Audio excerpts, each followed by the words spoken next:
If you are aiming 650 plus in NEET, then chemistry can be your biggest advantage along with biology, but only if you revise it strategically. So focus on the high yield topics and revise them again and again. You can easily score 160 plus in chemistry out of 180. So coming to the high priority topics in chemistry, chemical bonding, almost 3 to 5 questions are asked.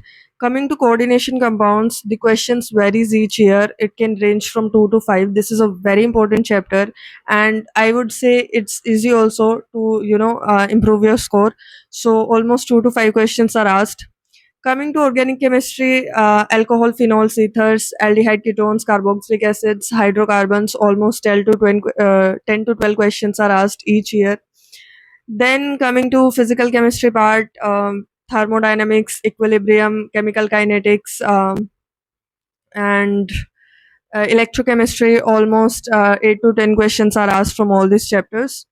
Then comes the P block elements, almost 2 to 3 questions are asked from it each year. Then coming to some medium weighted chapters in chemistry, it includes small concept, almost 2 to 3 questions are asked each year.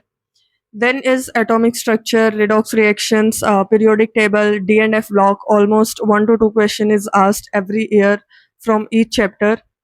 Then comes amines, solutions, general organic chemistry. So almost 1 to 2 question is asked each year, like from every chapter.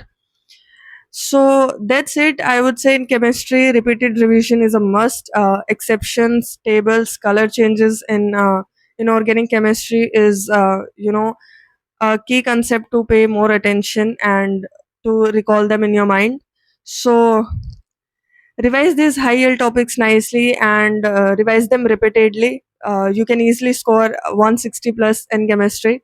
So that's it. I'll see you guys in the next one. Follow me for more NEET related tips. Like everything is new.